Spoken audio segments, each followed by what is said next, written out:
al menos 14 posibilidades de endeudamiento por un monto superior a los 12.000 millones de dólares ha manejado el Congreso Nacional desde el inicio del nuevo tren legislativo el pasado 16 de agosto. Específicamente, a la fecha, los senadores y diputados han tenido en sus manos 11 contratos de préstamos firmados por el Poder Ejecutivo por una suma mayor a los 1.500 millones de dólares y poco más de 11.000 millones de dólares a autorizar para la colocación de valores de deuda pública o bonos soberanos. Hasta el momento, ambas cámaras legislativas han aprobado 11 posibles endeudamientos para que el Poder Ejecutivo disponga de mayores recursos, priorizando la crisis sanitaria que vive el país. No obstante, no todo el dinero aparenta tener como finalidad la pandemia del COVID-19. El inicio del endeudamiento del nuevo tren legislativo comenzó con la aprobación del proyecto de ley que modifica el ya aprobado Presupuesto General del Estado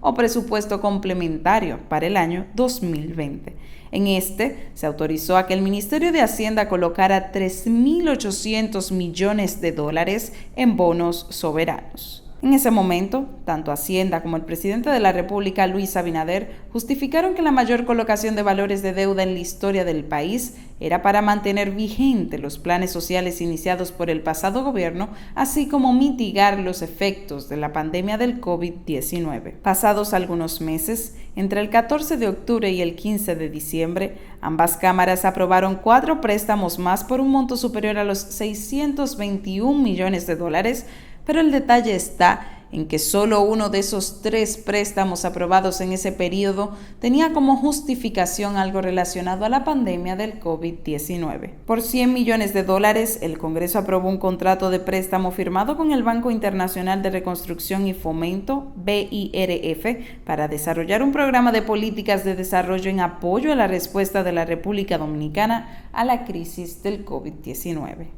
Los otros 3 préstamos, 2 fueron firmados con la Agencia Francesa de Desarrollo AFD y uno con el Banco Interamericano de Desarrollo BID, por un monto superior a los 521 millones de dólares. De estos, 500 millones serían utilizados para el programa de apoyo a la movilidad, transporte terrestre y seguridad vial en República Dominicana y los restantes con la finalidad de financiar y refinanciar los gastos elegibles del proyecto designado para el programa de agroforestería y de gestión integral de los recursos naturales implementado por la Asociación Sin Fines de Lucro Plan Sierra en la vertiente sur de la cuenca media y alta del río Yaque del Norte. Posteriormente, y antes de terminar el año 2020, el Congreso aprobó la nueva Ley de Presupuesto General del Estado para el 2021, donde se autorizó al Ministerio de Hacienda a colocar bonos soberanos por un valor de 2.500 millones de dólares. El Poder Legislativo también aprobó una ley para emitir y colocar valores de deuda pública por un monto máximo de hasta 291.528.487.153 pesos dominicanos, o su equivalente en moneda extranjera. Habiendo transcurrido solo 12 días del año 2021, la Cámara de Diputados aprobó otro préstamo, que ya había sido conocido por el Senado, por un monto de casi 45 millones de euros, equivalente a unos 50 millones de dólares, con la AFD, para el aumento de capacidad de transporte de la línea 1 del Metro Santo Domingo. Precisamente en enero, el Senado también aprobó 3 préstamos por un monto mayor a los 445 millones de dólares que, en los siguientes 3 meses, fueron confirmados por la Cámara de Diputados. Los préstamos, firmados con la AFD, el BID y el JP Morgan Chase Bank, fueron por montos de 236 millones, 155 millones y 54 millones de dólares respectivamente. El detalle es que solo uno de ellos fue con algo relacionado al COVID-19.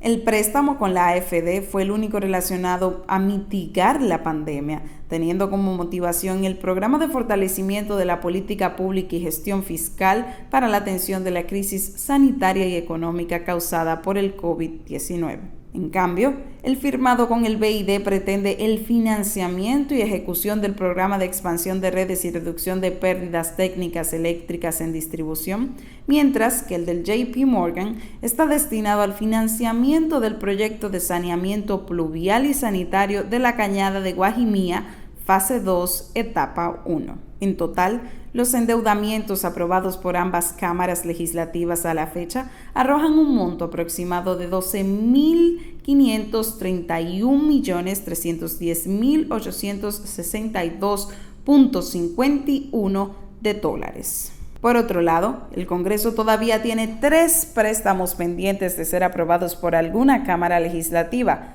El más reciente es un préstamo firmado con la Corporación Andina de Fomento CAF por un monto de $300 millones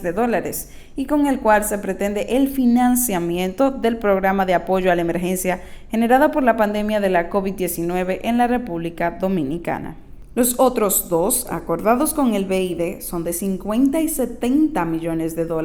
los cuales pretenden ser destinados para el financiamiento del programa de mejoramiento de la educación y formación técnico-profesional y el financiamiento del proyecto de sanidad e innovación agropecuaria, respectivamente. Puntualmente, de los 14 endeudamientos que ha manejado el Congreso, solo 3 mencionan de manera específica que son para mitigar los efectos o hacer frente a la pandemia del COVID-19, totalizando un monto de $636.080.000. En cuanto a los organismos con los que se han firmado los distintos empréstitos, son 4 los tomados con el BID y la AFD, 1 con el BIRF, el JP Morgan y la CAF, mientras que fue entre 3 oportunidades la colocación de bonos soberanos por parte del Ministerio de Hacienda. En caso de aprobarse en alguna cámara legislativa los restantes 3 préstamos pendientes, el monto aproximado de dinero prestado sería de $12.951.310.862.51 que, a una tasa de cambio de 57 pesos cada dólar, daría un total estimado de $738.224.719.163.15 pesos dominicanos.